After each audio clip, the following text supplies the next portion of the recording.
Good evening. Thanks for joining us. An Ontario woman has a lot to be thankful for this long weekend. The pandemic forced Sarah Campbell to spend months separated from her fiancé because he lives overseas. During that time, she had to endure cancer surgery without him by her side. After months of begging Ottawa for help, the federal government finally lifted travel restrictions this month, allowing more types of family members to come to Canada, including Sarah's fiancé. As Jeff Semple explains, hundreds of other Canadians are still waiting to find out when they can see their loved ones again. Sarah Campbell has waited 8 months for this moment. As soon as I saw the car turn down the street, I started crying and kind of hyperventilating. She and her British fiancé Jacob were supposed to get married in June and begin their life together in Canada. But the pandemic border closure meant he wasn't allowed to enter the country.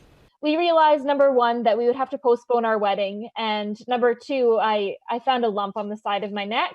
In July, she was diagnosed with stage 2 thyroid cancer, forced to endure surgery with Jacob stuck in the UK. Fighting cancer, but also fighting just to have my fiance by my side as I go through this. It's a twofold fight that no one should ever have to go through. But many others did. Campbell joined an online campaign of thousands calling on the Canadian government to open the border to unmarried couples and those with a dying relative, like Arthur Santiago. Charlie, I can see it in her eyes. She's just holding on to see her family. His wife has stage 4 cancer. Doctors say she may only have weeks left to live, and she wants to see her sister, who lives in the Philippines, but their request for a visit was denied. But what we do not understand is how compassionate exemptions were not here from day one. Long-term relationship.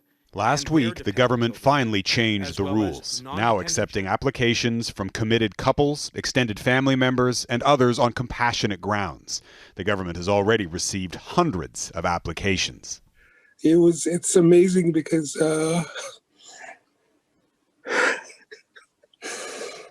This weekend, Santiago received good news. My wife and her sister will be able to see each other. A flight is booked. She's flying in on Thursday, and they'll be able to be with each other before it's too late. And among the first to be approved to enter Canada under the new rules, Campbell's fiancé, Jacob. Honestly, it felt like a dream.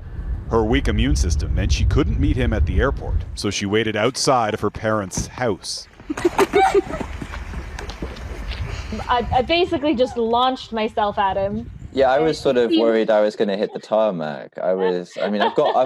Jacob is now isolating in the basement for 2 weeks, though they are allowed distanced visits in the yard just in time for Thanksgiving. But I'm just thankful that he's in the same house, in the same country. The day after his quarantine is done, the couple plans to get married before Sarah begins radiation treatment in November, this time with her fiancé by her side. Jeff Semple, Global News, Toronto.